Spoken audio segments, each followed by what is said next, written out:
Assalamualaikum warahmatullahi wabarakatuh. Apa kabar anak-anak? Alhamdulillah bertemu lagi di pembelajaran tematik. Kali ini kita akan melihat bagaimana sih fungsi dan jenis otot manusia. Sebelumnya kita ingat-ingat dulu ya. Minggu yang lalu kita pernah membahas masalah alat gerak manusia.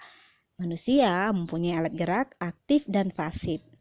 Alat gerak pasif adalah tulang, sedangkan alat gerak aktif adalah otot. Otot adalah jaringan yang ada di dalam tubuh manusia berupa alat gerak aktif yang menggerakkan tulang sehingga menyebabkan satu organisme atau individu dapat bergerak. Otot bekerja dengan cara berkontraksi atau memendek dan berelaksasi atau memanjang. Otot mempunyai peran penting dalam setiap gerakan manusia, baik gerakan yang dilakukan secara sadar maupun tidak sadar. Contoh gerakan secara sadar adalah membungkuk, berjalan, memutar, memegang, dan mengangkat. Adapun contoh gerakan tidak sadar adalah detak jantung, gerakan makanan dalam saluran pencernaan, dan pernafasan. Apa saja sih fungsi dan jenis otot manusia? Otot manusia mempunyai beberapa fungsi dan jenis. Fungsi otot pada manusia ada 3. Yang pertama, menjalankan dan melaksanakan kerja, contohnya berjalan, mengangkat, dan memegang. Yang kedua, menggerakkan jantung. Dan yang ketiga, mengalirkan darah yang terdiri atas zat-zat, yaitu nutrisi, oksigen, dan lain-lain. Sementara itu, otot terdiri atas 3 macam, yaitu otot polos, otot lurik, dan otot jantung. Otot polos adalah otot yang bekerja tanpa kesadaran kita yang dipengaruhi oleh sistem saraf tak sadar atau saraf otonom.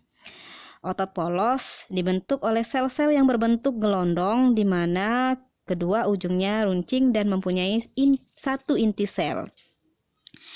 Ciri-ciri otot polos, yang pertama, waktu kontraksi antara 3 hingga 180 detik. Kedua, bentuk dari otot polos adalah gelondong. Ketiga, terletak pada organ dalam. Keempat, memiliki satu inti sel yang berada di tengah. Kelima, pergerakan dari otot polos lambat dan mudah lelah. Keenam, dipengaruhi oleh saraf otonom.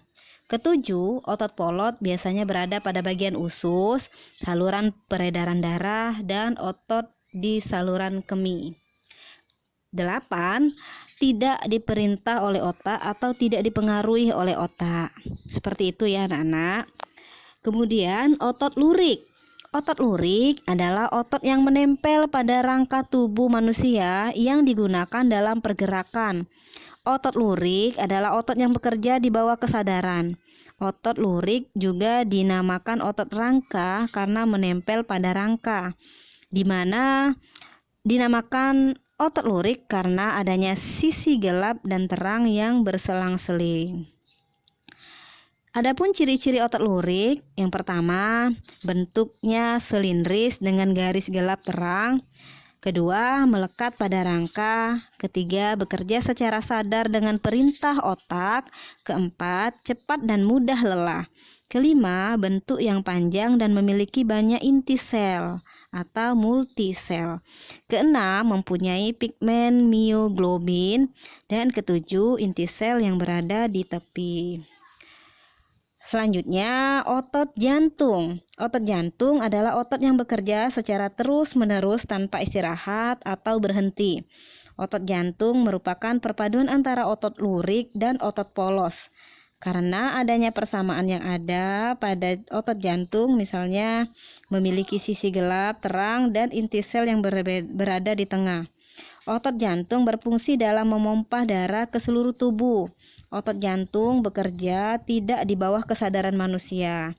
Saraf yang mempengaruhi otot jantung adalah saraf simpatik dan parasimpatik. Adapun ciri-ciri otot jantung, yang pertama, otot jantung berbentuk silindris. Kedua, otot jantung memiliki percabangan. Ketiga, otot jantung terletak pada jantung. Keempat, otot jantung memiliki satu inti sel yang berada di tengah. Kelima, bekerja tanpa kesadaran manusia. Keenam, bekerja terus-menerus dan tidak membutuhkan istirahat. Lalu, bagaimana sih macam-macam gerakan otot? Gerakan meluruskan dan membengkokkan. Yang pertama ya, gerakan meluruskan dan membengkokkan. Contohnya meluruskan siku dan meluruskan lutut, membengkokkan siku dan lutut. Kedua, gerakan menjauh dan mendekat ke arah tubuh. Contohnya merentangkan tangan ke samping. Ketiga, gerakan menekan. Contohnya menekan plastisin dengan menggunakan tangan. Keempat, gerakan memutar. Contohnya memutar ke kanan dan ke kiri. Kemudian macam-macam sendi, sambungan antar tulang. Yang pertama, sendi engsel terletak di antara tulang lengan atas dengan hasta dan tulang paha dengan tulang kering, bergerak satu arah.